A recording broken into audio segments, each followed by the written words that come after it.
você é pai ou mãe, ou pretende um dia vir a ser, acompanhe atentamente o conteúdo deste vídeo. A partir do ano que vem, isto irá atingir gravemente o seu filho. Você já deve ter ouvido falar da Base Nacional Comum Curricular. É um documento que tem por objetivo centralizar detalhadamente no governo federal o que será ensinado nas escolas públicas e privadas de todo o país. A base está para ser aprovada até o final deste ano. O problema é que essa centralização é ilegal e inconstitucional. É isso mesmo. Tanto a Constituição quanto a Lei de Diretrizes e Bases estabelecem que a educação deve ser descentralizada. O governo federal deve limitar-se a apenas estabelecer as diretrizes e as bases gerais da educação nacional, permitindo que os estados e os municípios construam os seus sistemas educacionais segundo as realidades locais.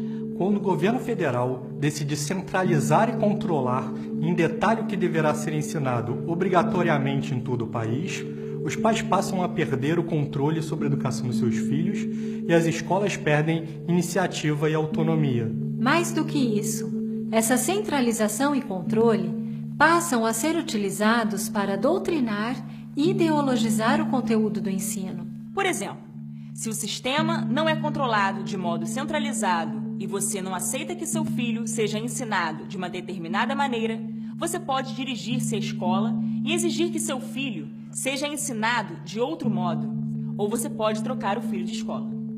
Mas se o sistema é totalmente controlado pelo governo central, você já não pode decidir mais nada, porque todas as escolas serão obrigadas a ensinar a mesma coisa. E o meio de evitar isso é justamente a descentralização da educação.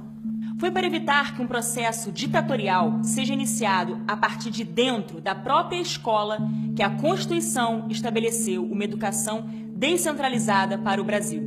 As constituições de 1946, 1967 e 1988 e as leis de diretrizes e bases da Educação Nacional de 1961 e 1996 estabeleceram claramente os critérios de uma educação descentralizada. Neste objetivo, nossos legisladores sempre foram apoiados pelos maiores educadores do país. O conteúdo ideológico da base é imenso, mas neste vídeo quero fazer referência à ideologia de gênero. Desde 2014, o Ministério da Educação tenta introduzir a obrigatoriedade do ensino da ideologia de gênero na educação brasileira. Mas, apoiados pelos pais de todo o país, os parlamentares vetaram o gênero como uma meta da educação brasileira. Em 2014 e 2015, o Congresso Nacional, os estados e quase a totalidade dos 6.000 municípios brasileiros vetaram o gênero como meta da educação. E apesar da imensa rejeição popular, o MEC insiste em inserir a ideologia de gênero na Base Nacional Comum Curricular. Está escrito, por exemplo, que na área de ciências humanas, a diversidade de gênero deve ganhar especial destaque. Está escrito que o professor de História deve colocar em destaque as temáticas voltadas para as questões de gênero. Está escrito que o professor de artes deve desenvolver as aulas discutindo experiências corporais pessoais e coletivas de modo a problematizar questões de gênero. E há dezenas de outras referências à ideologia de gênero no texto. E, gente, não estamos falando somente de respeito à diversidade, de combate ao preconceito. Isso seria muito justo. Na verdade, desculpem a expressão, o buraco é mais embaixo. Justamente. E o curioso é que o MEC estabelece o ensino de gênero, mas não explica no próprio texto da base o que é o gênero.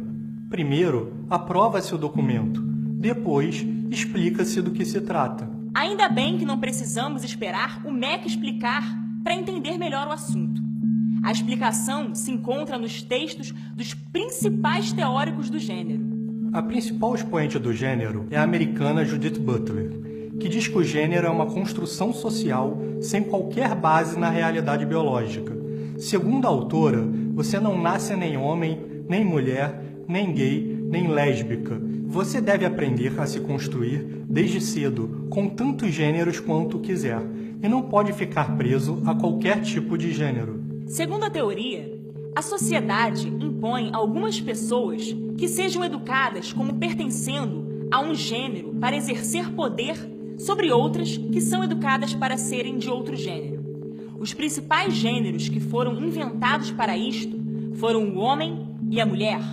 Os pais e professores mentem para as crianças quando lhes dizem que nasceram meninos ou meninas. O resultado foi a construção de uma sociedade em que a norma é a família constituída da união entre um homem e uma mulher, o que é chamado de heteronormatividade.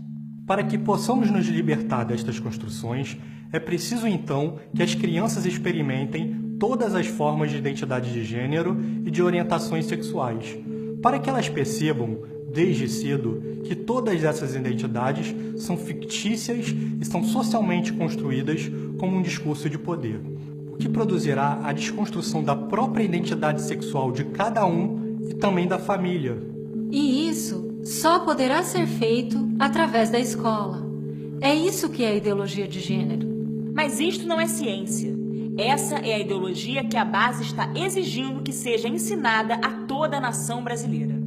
O MEC diz que deseja apenas combater a discriminação e construir uma sociedade mais democrática e tolerante. Mas o projeto da ideologia de gênero está claramente assumido em outros documentos oficiais do governo. No PNDH3, que está atualmente em vigor, está escrito que é programa oficial do governo desconstruir a heteronormatividade. Veja bem, é exatamente a mesma expressão que encontramos nos livros de Butler.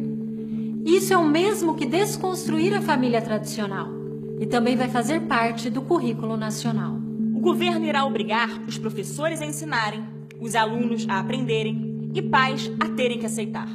Não será possível retirar seu filho de uma escola e colocar em outra, porque todas as escolas serão obrigadas a ensinar a mesma coisa. É assim que o governo diz que está promovendo o combate à discriminação e construindo uma sociedade mais democrática e tolerante. Bacana, né? Os responsáveis pela redação da base sabem muito bem dessas coisas. Não estamos querendo provar o óbvio para eles. E a posição da sociedade já ficou clara quando democraticamente retiramos dos planos nacional, estaduais e municipais de educação qualquer referência a esta ideologia que está querendo ser imposta aos nossos filhos. O que queremos aqui é mostrar que o povo brasileiro, que eles deveriam representar, está bem ciente dessas coisas e que jamais irá aceitá-las.